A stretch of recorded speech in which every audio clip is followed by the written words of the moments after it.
सत श्री अकाल दोस्तों, आज के इंपॉर्टेंट वीडियो में आप सबका हार्दिक स्वागत है। इंपॉर्टेंट वीडियो क्यों होने वाला है दोस्तों? मांसपेशियों में ना ऐंठन होती है, मांसपेशियों में खिंचाव महसूस करते हैं, वी कॉल मसल क्रैम्प्स। होता है ऐसा, बहुत कॉमन समस्या, दिक्कत रहती है, अक्सर देखने में आता है, especially in our lower extremities, टांगों के निचले हिस्से में, द काफ मसल्स, पिंडलियों में, पाँव के अंगूठों में, हाथों में, हथेलियों में। इनफैक्ट मांसपेशियां जहां भी हैं हमारी बॉडी में, कई पेशेंट्स को तो बहुत भयंकर किस्म का दर्द रहता है, मरोड़ उठते हैं। इसके पीछे की स्टोरी क्या है, क्या कारण है, इन शॉर्ट मैं आपके सामने रखता हूं। डिहाइड्रेशन फर्स्ट रीजन रहता है, पानी की कमी, प्रॉपर वाटर इनटेक ना होने की वजह से बॉडी के अंदर पानी की कमी होती है। That is one of the main reason, प्रमुख कारण रहता है। Second important reason is over use of muscles. कई बार ऐसा होता है कई बंदों में, फॉर एग्जाम्पल एथलीट्स हैं हमारे, या बॉडी बिल्डर्स हैं, वेट लिफ्टर्स हैं, मसल्स का ना ओवर यूज होता है। अगर कहीं ऐसा है तो क्रैम्प्स होना स्वाभाविक हो जाता है, वहां इसकी रिस्क फैक्टर कह लें ये बढ़ जाती है संभावना। थर्ड इंपॉर्टेंट रीजन इज कि जिस बंदे ने कभी कोई फिजिकल एक्टिविटी या कोई भारी भरकम वजन ना उठाया, कोई फिजिकल एक्टिविटी ना की हो, उसको अचानक से ऐसा कुछ करना पड़ जाए, we call it sudden overworking of muscles. Normally muscles आराम स्थिति में रहते हैं, लेकिन अचानक से काम करना पड़े, वहां क्रैम्प्स होने की संभावना फिर बढ़ जाती है। Fourth important reason is electrolytes imbalance. हमारी बॉडी में, हमारे ब्लड में इलेक्ट्रोलाइट्स रहते हैं। अब किसी कारण से अंडरलाइन कोई वजह हो सकती है जिस वजह से इलेक्ट्रोलाइट्स का इम्बैलेंस हो जाता है, नॉर्मल रेंज से ऊपर या नीचे हो जाएंगे। ये एक बहुत इंपॉर्टेंट रीजन रहता है जिस वजह से मसल क्रैम्प्स अक्सर देखने में आते हैं। And fourth is of course pregnancy. महिलाओं में ना प्रेगनेंसी के दौरान मसल क्रैम्प्स होना स्वाभाविक हो जाता है। खैर, मसल क्रैम्प्स और उसका होम्योपैथिक उपचार, I have a detailed video, वो देख लीजिएगा, मैं लिंक डाल लूंगा, वो जरूर देखिएगा फॉर बेसिक इंफॉर्मेशन। और एक और इंपॉर्टेंट वीडियो है मायोपैथी के ऊपर, उसकी बेसिक की डिस्कशन की हुई है। अगर वो वीडियोस देख लेंगे ना तो आज का वीडियो अंडरस्टैंड करना बहुत इजी हो जाएगा। खैर, आज का वीडियो क्यों इंपॉर्टेंट है, इनिशियली सेड, क्योंकि मसल क्रैम्प्स किसी में भी हो सकते हैं, specially in chronic kidney disease patients, CKD के पेशेंट्स है, किडनी फेलियर के केस हैं, किडनीज अपना फंक्शन प्रॉपर परफॉर्म नहीं कर रही हैं। Firstly, secondly patient is on dialysis. Patient को अगर डायलिसिस की नौबत आ गई है ना तो वहां मसल क्रैम्प्स बहुत ज्यादा होते हैं, फ्रीक्वेंसी उसकी बढ़ जाती है। ऐसी ही एक इंपॉर्टेंट रिक्वेस्ट आई थी, जिन सज्जन ने ये रिक्वेस्ट भेजी, अनफॉर्चुनेटली उनका नाम क्लियर नहीं है। मैं फिर रिक्वेस्ट करूंगा, अपनी रिक्वेस्ट के साथ ना अपना नाम और शहर का नाम जरूर प्रॉपरली मेंशन किया करें, so that I can speak up in my videos. ठीक है, इसलिए आज का वीडियो इंपॉर्टेंट रहेगा क्योंकि ये यूट्यूब के प्लेटफॉर्म पे पहली बार कोई आपके सामने शेयर करने जा रहा है जिसमें ना मसल क्रैम्प्स कॉमनली पड़ते हैं, specially in kidney patients, specially in patients on dialysis. वहां कौन सी होम्योपैथिक दवा काम है? ये रिक्वेस्ट यही थी कि एलोपैथी में उनके हाथ खड़े हैं, they are not able to cure it.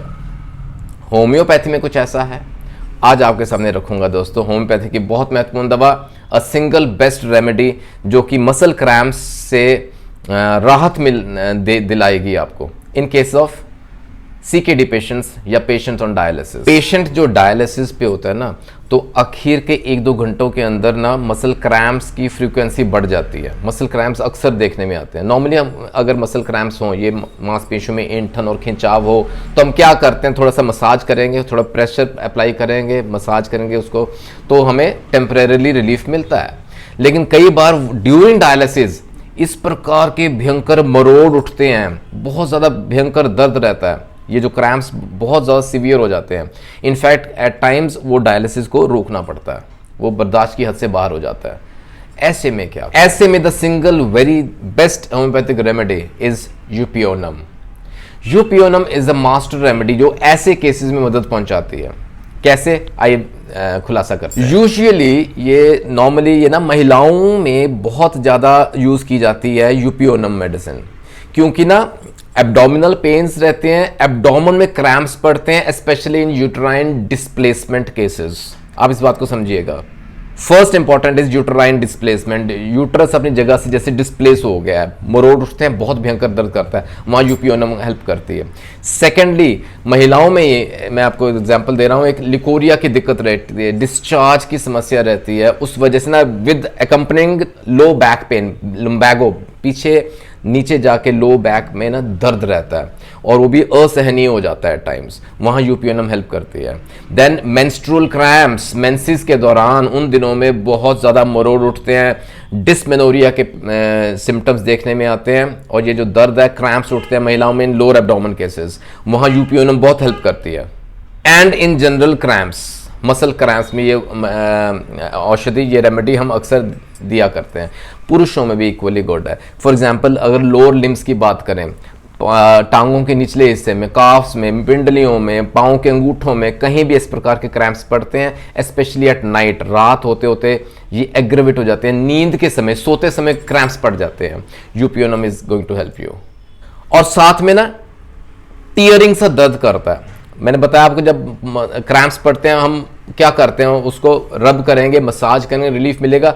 कई बार ना वो असहनीय दर्द हो जाता है, इनटॉलरेबल पेन, टीयरिंग पेन, चीरता हुआ दर्द होता है, जिस वजह से ना टांगों में रेस्टलेसनेस लगी रहती है, बेचैनी लगी रहती है, टांगे हिलती रहती हैं, नींद में परेशान रहता है। It leads to disturb sleep, sleeplessness, insomnia.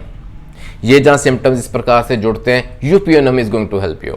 दो और इंपॉर्टेंट कंडीशंस है एब्डोमिनल पेन्स, मैंने बताया आगे को, जैसे एब्डोमिन में दर्द रहता है ना, पेट के निचले हिस्से में कह लें पेन रहता है, तो कई बार ऐसा देखा गया है बंदा आगे को बेंड करेगा तो उसको रिलीफ मिलेगा, बेंडिंग फॉरवर्ड एमिलियोरेट्स द पेन, तो ऐसे केस में यूपीओनम हेल्प करती है। और अगर बैक एक भी रहता है ना तो पीछे को बेंड करेगा, उसको थोड़ा रिलीफ मिलेगा। ये कुछ अगर सिम्टम्स जुड़ते हैं, याद रखिएगा, इन्हीं सिम्टम्स के मिलने से, मैचिंग से यूपीओनम बहुत मददगार साबित होती है। और एक important symptom before I and, muscles में ना, मांसपेशियों में इस प्रकार का दर्द होता है, हमें इस ऐसी सेंसेशन होती है, इस तरह की सेंसेशन होती है, इस तरह लगता है कि हमारे जैसे ना मसल्स जो हैं वो शॉर्ट हो गए हैं, मांसपेशियां ना सिकुड़ गई हैं, छोटी हो गई हैं। अब इमेजिन कीजिएगा, जो हमारी बोन्स का साइज है वो उतना ही है, लेकिन मसल जो है वो छोटा हो गया, खिंचाव महसूस करेंगे, मरोड़ उठेगा, क्रैम्प्स होंगे। पर्टिकुलरली इस प्रकार के अगर सिम्टम्स हैं, सेंसेशंस हैं, तो यूपीओनम ही काम आती है। ये कुछ जनरल सिम्टम्स मैंने आपको बताया, क्रैम्प्स किस प्रकार के, किस अवस्था में, किस बंदे को हो सकते हैं, महिलाओं में भी और पुरुषों में भी हो सकते हैं, तो यहाँ यूपीओनम हेल्प करती है। Coming back to our topic, जो कंडीशन उन्होंने मेंशन की थी रिक्वेस्ट में, अगर डायलिसिस के दौरान मसल क्रैम्प्स होते हैं या क्रॉनिक किडनी डिजीज है, देखिए किडनी डिजीज है, किडनी रीनल फेलियर केस में भी ना इलेक्ट्रोलाइट इंबैलेंस होने की संभावना अक्सर देखी गई है, वहां होती है, इलेक्ट्रोलाइट इंबैलेंस काफी कॉमन रहती है, किडनीज अपना काम प्रॉपरली परफॉर्म नहीं कर पा रही फंक्शंस, वहां यूपीओनम हेल्प करेगी। यूपीओनम की डोजेज और पोटेंसी समझिएगा, यूपीओनम सभी डाइल्यूशन फॉर्म्स में अवेलेबल है, क्यू फॉर्म मदर टिंचर में भी अवेलेबल है, 30 CS 200 1 ml and 4th high potencies में भी अवेलेबल है। लेकिन यहां याद रखिएगा, अगर क्रॉनिक किडनी डिजीज है या रीनल फेलियर केस या डायलिसिस पे है पेशेंट, तो इट इज अंडरस्टैंडेबल, ये समझिएगा बात को कि जो किडनीज है ना उनके अंदर ऑर्गेनिक चेंजेस आनी शुरू हो गई हैं। ऐसी अवस्था में, इस कंडीशन में high potencies are not advisable, वहां नहीं देनी चाहिए। बाकी your physician is the right person who can guide you, अपने डॉक्टर की सलाह जरूर लीजिएगा। आइडियली 30 CH पोटेंसी में शुरू करें, 3 से 5 बूंदें 1 चम्मच पानी में डाल के दिन में 2 से 3 बार जरूर दिए। इसको कंटिन्यूटी में दें, आपको राहत मिलनी शुरू होगी। और जैसे जैसे इंप्रूवमेंट आती है ना सिम्टम्स में, डोज को टेपर ऑफ करके बंद कीजिएगा। If there are no symptoms, remedy नहीं देनी, ज्यादा लंबे देर तक देने की जरूरत नहीं पड़ती। Eupionum undoubtedly the single best remedy in cases of muscle cramps, उन मरीजों के लिए जो कि किडनी के पेशेंट हैं या जो डायलिसिस पे हैं। दोस्तों उम्मीद करता हूँ आज के वीडियो से आपको जरूर फायदा होना चाहिए। जुड़े रहें गुरु नानक केस के साथ। For more such informational videos अपने रिक्वेस्ट जरूर भेजिएगा और साथ में अपना नाम और शहर का नाम जरूर भेजिएगा। I can incorporate in my videos. जल्दी मिलेंगे अगले वीडियो में, अपना ख्याल रखिएगा दोस्तों। Take care, God bless.